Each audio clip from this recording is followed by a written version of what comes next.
ప్రతినిధి 2 చూసానన్నా. అయితే ఫస్ట్ పార్ట్‌లో మనకు పొలిటికల్ డైలాగులు కావచ్చు, చాలా సొసైటీ కోసం డైలాగులు ఉంటాయి. ఈ సినిమా కూడా సేమ్ సొసైటీ కోసమే. అంటే ఏ పార్టీకి యాంటీ కాదు, ఏ పార్టీకి మేలు అని కాదు.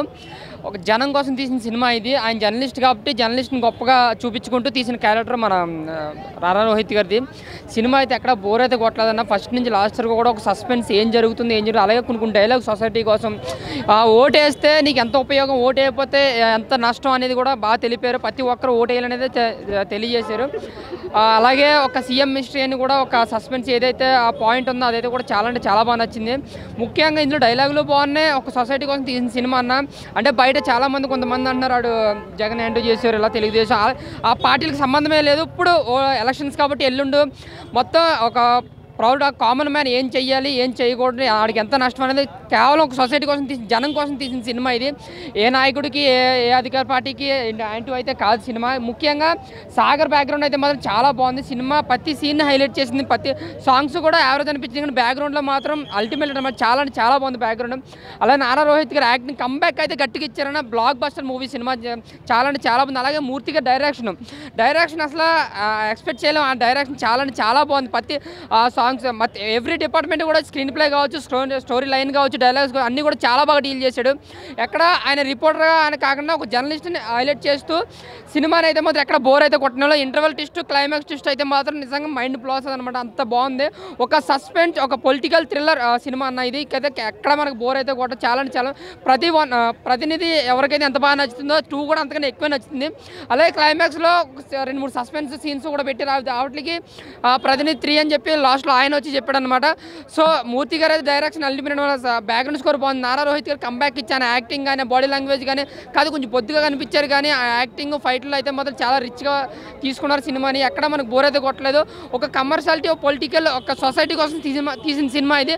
ప్రతి ఒక్కరూ చూడాలి. ప్రతి ఒక్కరు ఈ సినిమా చూసిన తర్వాత అయితే ఓటు ఎవరైతే వేయకూడదో, వేస్ట్, నేను అంతవరకు వెళ్ళలేను అక్కడ అంటారు. ఈ సినిమాని చూస్తే ఖచ్చితంగా ప్రతి ఒక్కడూ ఓటేస్తాడు. సినిమా అయితే మాత్రం ఒక సినిమాగా కాకుండా ఒక సొసైటీకి ఒక మెడిసిన్ లాంటి సినిమా ఇది.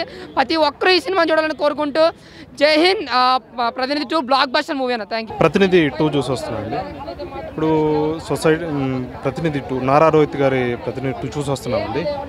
ఇప్పుడు సినిమా అనేది ఒక రొటీన్ పొలిటికల్ డ్రామాలాగా అనిపించింది. ఎవరైతే పొలిటికల్ జోనర్ సినిమాలు ఇష్టపడతారో వాళ్ళకి better to watch the movie. Rest of the మిగిలిన వాళ్ళంతా బెటర్ టు స్కిప్. ఇది ప్రతినిధి అనేది చాలా ఫస్ట్ హాఫ్ వరకు చాలా బాగుంది. ఫస్ట్ హాఫ్ అంతా ఒక కలం పట్టుకొని ఒక జర్నలిస్ట్గా నారా రోహిత్ గారి సెటిల్ పర్ఫార్మెన్స్ బాగుంది. సెకండ్ హాఫ్ కొంచెం యాక్షన్ ఉంది, కత్తి పట్టుకున్నాడు. Cinema positive point interval twist అనేది బాగుంది. ట్విస్ట్ బీజిఎం అయితే హైలైట్, సినిమాకి బీజిఎం హైలైట్. కాకపోతే ఇది ఏ పార్టీకి సంబంధించింది కాకుండానే చూపించాడు మ్యాక్సిమం. రియల్ లైఫ్లో జర్నలిస్ట్గా మూర్తి గారు ఉన్నారు, రియల్ లైఫ్ జర్నలిస్ట్. ఇప్పుడు రియల్ లైఫ్ జర్నలిస్ట్గా రోహిత్ గారు ఉన్నారు. ఈ రియల్ లైఫ్లో జర్నలిస్ట్ అనేవాడు ఏ పార్టీకి ఉండకూడదు అట్లాగా. దాని తగ్గట్టుగానే డైరెక్టర్ అట్లానే ఏ పార్టీకి అనుకూలంగా తీయలేదు మూవీ. కానీ లాస్ట్లో క్లైమాక్స్లో వచ్చేసి ఒక 2-3 సీన్ల వరకు ఇది యాంటీ జగన్ లాగా అనిపించింది. ఇట్లా మనం పడేసే వాళ్ళందరికీ బిస్కెట్లు, సంక్షేమ పథకాల పేరుతో బిస్కెట్లన్నీ పడేసాము, అయినా సరే మనం ఈసారి గెలవాలంటే ఏదైనా కొత్త పథకం కావాలని చెప్పి ఒక శవాన్ని లేపే ప్రక్రియ ఈ జగన్ వైపు యాంటీగా ఉన్నట్టు అనిపించింది. ఇది సొసైటీలో జరుగుతుంది కదా, ప్రతి ఎన్నికలకు ఒక శవం లెగవాలంటుంటారు. దాన్ని తగ్గట్టుగానే చూపించారు అనిపించింది.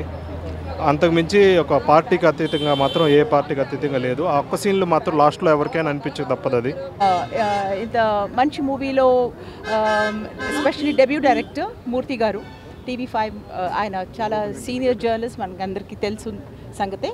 సో ఆయన మూవీ తీసినారంటే కూడా నాకు ముందు చాలా సర్ప్రైజ్. అండ్ తర్వాత నన్ను సెలెక్ట్ చేసుకున్నారు. చాలా బాగుంది రోల్ కూడా నాది. అండ్ చాలా మంచి మెసేజ్ మూవీ. అండ్ చాలా నిక్ ఆఫ్ ద టైం. ఎల్లుండి అంటే ఓటింగ్ మనకి ఎలక్షన్స్ ఉన్నాయి. సో అందరూ ఏమిటంటే ఎటువంటి బద్ధకం లేకుండా, లేజినెస్ లేకుండా మొత్తం పాపులేషన్ అంటే all kinds of starting from youth this their responsibility. వాళ్ళు ముందుకు వచ్చి పక్కన పెట్టేసి వాళ్ళ ఎంటర్టైన్మెంట్ కానీ వాళ్ళ any kind of activity, just one day you get a chance to vote. So vote the right person of your choice కదా. So మీరు కూడా will be very happy when you see your own leader there. అంటే మంచిగా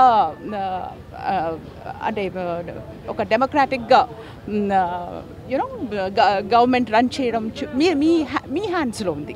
అది చాలా బాగా convey చేశారు ఈ మూవీలో. సో తప్పకుండా మీరు అందరూ వచ్చి, this is a very futuristic movie, మీరు తప్పకుండా చూడాలి. ప్రతినిధి 2 and it is being followed by sequel ప్రతినిధి 3 అండ్ అందరూ కూడా నేను ఉంటే బాగుంటుంది అనుకుంటున్నాను. So please all of you audience please come and ఇది డైరెక్టర్ గారి డెబ్యూ మూవీ. సో ఆయన ఇంత బాగా ఒక ప్రోలా హ్యాండిల్ చేశారు. అస్సలు నాకు కూడా అనిపించలేదు ఎప్పుడైతే నేను చూసానో movie that this is his first movie. It's really surprising and please come and watch. ఇలాంటి గుడ్ మూవీస్ మనకి మళ్ళీ రావు కదా. So it is quite a rare thing. Then when especially he's touching the pulse of the people, all right, and pulse of the politicians also. ఇటుపక్క అటుపక్క చాలా బాగా చూపించారు ఆయన. So story is very well balanced, మంచి points తీసుకొచ్చారు. And I'm sure the youth, the audience, everyone will be totally motivated. ఇలాంటి కథలు రియలిస్టిక్గా ఉంది మోస్ట్లీ. అండ్ నారా రోహిత్ గారు especially the hero of this movie. నేను ఆయనతోటి కూడా ముందు ఒక 2-3 మూవీస్ చేశాను. And is a fantastic actor, especially బాణం చూసాక what a terrific actor. And మళ్ళీ ఇది especially the comeback film, definitely I'm sure this is a comeback film. And చాలా గ్రేట్ జాబ్ చేశారు ఇందులో as a journalist himself. Movie ఎవరైతే ఇంట్రెస్టింగ్గా చూస్తారో at least they will change and they will go for out. Yeah, I felt very happy because this is my first film. I'm so happy actually. I can't say. అందరూ ఆలోచిస్తున్నారు కానీ అలాంటి బద్దకస్తులందరికీ కూడా ఈ cinema అయితే ఒక మంచి మెసేజ్ అనమాట. అంత నీట్గా ఉంది, ఎక్కడ ఏ పార్టీకి కానీ ఏ నాయకుడికి కూడా సంబంధం లేకుండా ప్యూర్గా పొలిటికల్ డ్రామా. సో చాలా నీట్గా ఒక సీఎం చుట్టూ జరిగే సినిమా అనమాట. సో విలన్ ఎవరనేది చాలా లాస్ట్ వరకు కూడా తెలియకుండా ఆ క్యూరియాసిటీని పెంచారనమాట. చాలా అంటే చాలా బాగుంది. నారా రోహిత్ గారి క్యారెక్టర్ అయితే వేరే లెవెల్ అనమాట, జర్నలిస్ట్ క్యారెక్టర్లో. సో కంబ్యాక్ వచ్చారనమాట, మంచిగా ఉంది సినిమా. సో బ్యాక్గ్రౌండ్ మ్యూజిక్ కానీ సాంగ్స్ కానీ ఇంటర్వెల్ ట్విస్ట్ అయితే వేరే లెవెల్ అని నిజం చెప్తున్నాను. మైండ్ పోయిద్ది అనమాట ఇంటర్వెల్ నుంచి క్లైమాక్స్ కూడా త్రూ అవుట్ ఇంట్రెస్ట్గానే ఉంటుంది, ఎక్కడ బోర్ కొట్టకుండా. ఫ్యామిలీతో ప్రతి ఒక్క విలేజ్లో అందరూ చూడాల్సిన సినిమా ఏదైనా ఉందంటే అది ప్రతినిధి 2 అనమాట. లాస్ట్లో వేరే ప్రతినిధి 3 కూడా వేశారు సీక్వెల్గా. సో దానికోసం కూడా మేము వెయిట్ చేస్తున్నాం. సో ఈ ఎలక్షన్స్ దగ్గరలో ఉన్నాయి 2 డేస్లో. అందరూ థియేటర్కి వెళ్ళి ఒకసారి సినిమా చూడండి, మీరే నిర్ణయిస్తారు ఏ నాయకుడికి వేయాలి ఎవరికి వేయాలి అనేది. చాలా అంటే చాలా బాగుంది. అందరు థియేటర్కి వచ్చి చూడండి ప్రతినిధి 2.